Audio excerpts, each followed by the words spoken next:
বাথরুমে থাকা অবস্থায় যদি কল আসে তাহলে কি কল রিসিভ করা যাবে? মাশাআল্লাহ।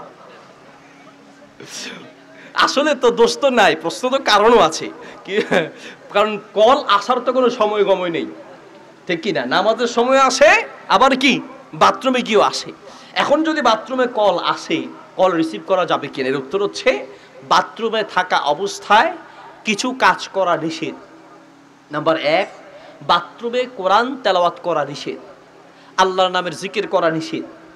তবে বাথরুমের কমেট, আর যদি কমেট থেকে অজুর জায়গাটা একটু আলাদা হয় তাহলে সেই ক্ষেত্রে অজু করার শুরুতে বিসমিল্লাহ বলা যাবে।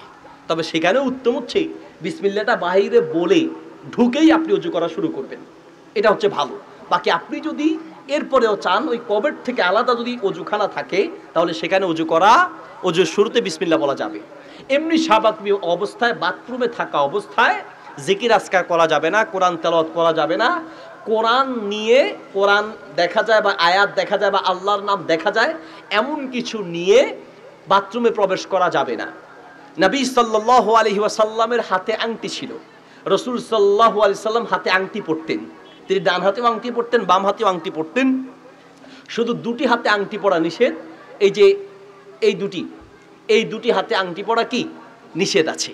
এছাড়া আপনি ডান হাতের বাকি 3 আঙ্গুলে পড়তে পারেন, বাম হাতেরও বাকি 3 আঙ্গুলে পড়তে পারেন। রাসূল সাল্লাল্লাহু আলাইহি ওয়াসাল্লাম আংটি পরতেন।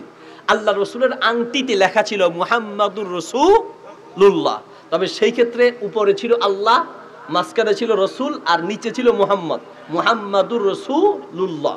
বুঝতে পেরেছি? তো এই যে আল্লাহর নামটা থাকার কারণে রাসূল সাল্লাল্লাহু আলাইহি ওয়াসাল্লাম যখন বাথরুমে যেতেন তিনি আংটিটা খুলে তারপরে যেতেন।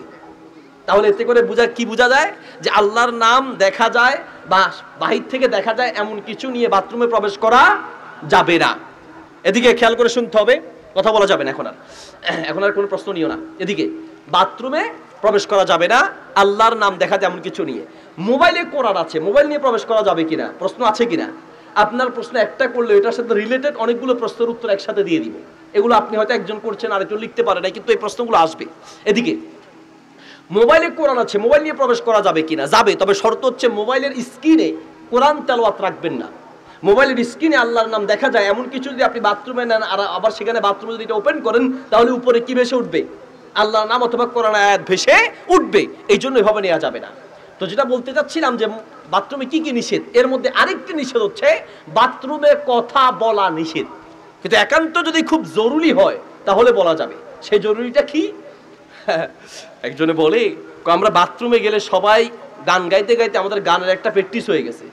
কোথায় গিয়ে গান গাই? বাথরুমে। হারামি বেড়া, বাথরুম কে ভাই? এদিকে ও এখন পরে বাথরুমে গিয়ে আপনি গান মানে ওই যে বাথরুমে গান গায় আমাদের বাথরুমের ভিতরে যে সিফটিন এটা নষ্ট হয়ে গেছে। তাই আমরা একটা সিস্টেম করছি যে বাথরুমে ঢুকবে সে গান গাইবে, তাহলে বাহির থেকে যে আসে সে বুঝবে যে ভিতরে সাপ আছে, ভিতরে যাওয়া যাবে না। তো এই হলো খুব প্রয়োজন। এখন বাথরুমে কেউ চলে আসতেছে, ভিতর থেকে বলতে পারে একটু সিগন্যাল দিতে হবে, মিস কল যে আমি স্যার ভিতরে আসি। অথবা খুব প্রয়োজনে যদি কেউ ডাকতেছে, এই কোথায় রে তুমি? আসি বাথরুমের ভিতরে আসি, এটা বোঝানোর জন্য খুব প্রয়োজনে হলে বলা যাবে।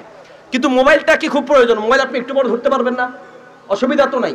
এরকম ক্ষেত্রে হলে বাথরুম। আর যদি একান্ত খুব জরুরি হয়, দেখতে পাচ্ছেন এমন কল যেটা না ধরলে বড় ধরনের সমস্যা হয়ে যেতে পারে, এই ধরনের যদি হয়, সাধারণত মোবাইল এই ধরনের সমস্যা হয় না।